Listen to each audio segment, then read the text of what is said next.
राधे राधे सभी भक्तों को। आप सभी को पता होगा आज निर्जला एकादशी है। निर्जला एकादशी की सभी को हार्दिक बधाई। आइए निर्जला एकादशी की कथा आरंभ करते हैं। वर्ष के 24 एकादशियों में से ज्येष्ठ के शुक्ल पक्ष की एकादशी सबसे बढ़कर फल देने वाली है। इस एकादशी का व्रत रखने से ही वर्ष भर के एकादशी के व्रत का फल प्राप्त हो जाता है। इस एकादशी में एकादशी के सूर्योदय से द्वादशी के सूर्य तक जल भी न ग्रहण करने का विधान होने के कारण इसे निर्जला एकादशी कहते हैं। ज्येष्ठ मास में दिन बहुत बड़े होते हैं और प्यास भी अधिक लगती है। ऐसी दशा में इतना कठिन व्रत रखना सचमुच बड़ी साधना का काम है। इस एकादशी के दिन अपनी शक्ति और सामर्थ्य अनुसार ब्राह्मणों को अनाज, वस्त्र, छतरी, फल, जल से भरे कलश और दक्षिणा देने का विधान है। सभी व्यक्ति प्राय मिट्टी के घड़े अथवा सुराहियों, पंखों और अनाज का दान तो करते ही हैं, आज के दिन मीठे शरबत भी और प्याव भी लगवाते हैं। अधिक मात्रा में सतत भोजन करते रहना भीमसेन की एक बहुत बड़ी कमी थी। एक दिन भीमसेन ने व्यास जी से पूछा, हे पितामह, माता कुंती, भ्राता युधिष्ठिर, अर्जुन, नकुल, सहदेव और द्रौपदी आदि सभी एकादशियों का व्रत करते हैं और मुझे भी अनाज खाने को मना करते हैं, परंतु मैं उनसे कहता हूँ कि भाई भक्ति पूर्वक भगवान की पूजा आदि तो मैं कर सकता हूँ और दान भी दे सकता हूँ, परंतु भोजन के बिना नहीं रह सकता। इसके उत्तर में व्यास जी ने कहा, हे पांडुपुत्र भीमसेन, यदि तुम नरक को बुरा और स्वर्ग को अच्छा समझते हो तो प्रत्येक मास की दोनों एकादशियों का अन्न मत खाया करो। तब भीमसेन ने कहा, हे पितामह, मैं तो पहले ही कह चुका हूँ कि मैं भोजन के बिना नहीं रह सकता। यदि वर्ष भर में कोई एक ही व्रत हो तो वह मैं रख सकता हूँ। मेरे पेट में ब्रक नाम वाली अग्नि है। मैं अन्न के भोजन बिना पूरा उपवास तो क्या, एक समय भी बिना भोजन किए नहीं रह सकता हूँ। अतः आप मुझको कोई ऐसा व्रत बताइए जो वर्ष भर में केवल एक बार ही करना पड़े और मुझको स्वर्ग की प्राप्ति हो जाए। श्री व्यास जी ने कहा, हे पुत्र, बड़े बड़े ऋषियों ने अनेक शास्त्र बनाए हैं जिनमें वर्णित उपायों के द्वारा थोड़े परिश्रम से ही स्वर्ग की प्राप्ति हो सकती है, परंतु उन शास्त्रों में भी दोनों पक्षों की एकादशी के व्रतों को मुक्ति के लिए सबसे श्रेष्ठ लिखा है। श्री व्यास जी के वचन सुनकर भीमसेन नरक में भय से भयभीत हो गए और कंपायमान होकर बोले, अब क्या करूं, एक मास में 2 व्रत तो मैं कर नहीं सकता।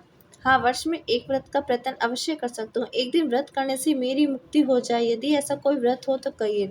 यदि यह बात सुनकर व्यास जी कहने लगे, वृष और मिथुन संक्रांति के बीच ज्येष्ठ मास के शुक्ल पक्ष की जो एकादशी आती है उस एकादशी का व्रत करो। इस एकादशी के व्रत में स्नान और आचमन के सिवा जल वर्जित है। आचमन में 6 मासे जल से अधिक नहीं होना चाहिए, अन्यथा वह मद्यपान से सदृश हो जाता है। इस दिन भोजन नहीं करना चाहिए क्योंकि भोजन करने से व्रत नष्ट हो जाता है। इस एकादशी के दिन सूर्योदय से लेकर द्वादशी तक सूर्योदय तक जल ग्रहण न करने से समस्त एकादशियों के व्रतों का फल प्राप्त होता है। द्वादशी को सूर्योदय से पहले उठकर स्नान आदि करके ब्राह्मणों को दान आदि देना चाहिए। इसके पश्चात भूखे और सत्पात ब्राह्मणों को भोजन कराकर फिर आप भी भोजन कर लेना चाहिए। इसका फल एक वर्ष की संपूर्ण एकादशियों के फल के बराबर है। व्यास जी कहने लगे, हे भीमसेन, यह मुझको समय भगवान ने बतलाया है। इस एकादशी का पुण्य समस्त तीर्थों और दानों से भी अधिक है।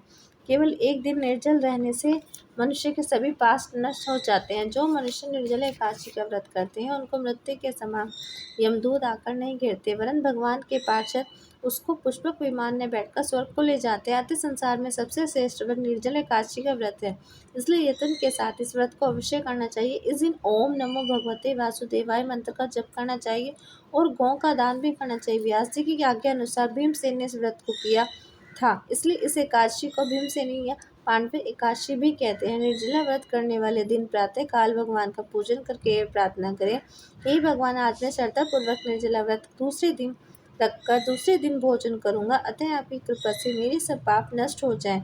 इस दिन जल से भरा एक घड़ा वस्त्र से ढककर स्वर्ण सहित दान करना चाहिए। जो मनुष्य इस व्रत को करते हैं उनको करोड़ पल सोने के दान का फल मिलता है और जो इस दिन यज्ञ आदि करते हैं उनका फल तो वर्णन ही नहीं किया जा सकता। जो मनुष्य इस दिन अन्न खाते हैं वे चांडाल के समान हैं, वे अंत में नरक में जाते हैं। जिन्होंने निर्जल एकादशी का व्रत किया है वे चाहे ब्रह्म हत्यारे हों अथवा गुरु के साथ द्वेष करने वाले, फिर भी इस व्रत के प्रभाव से स्वर्ग में जाते हैं।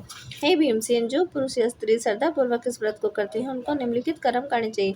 प्रथम भगवान का पूजन, फिर गोदान, ब्राह्मणों को मिष्ठान और दक्षिणा देनी चाहिए तथा जल से भरे कलश का दान अवश्य करना चाहिए। निर्जला के दिन अन्न, वस्त्र, पात्र, उपहार, जूती आदि का भी दान करना चाहिए। जो मनुष्य भक्तिपूर्वक इस कथा को पढ़ते या सुनते हैं उनको निश्चय ही स्वर्ग की प्राप्ति होती है। जय श्री राधे। जय हो विष्णु भगवान जी की।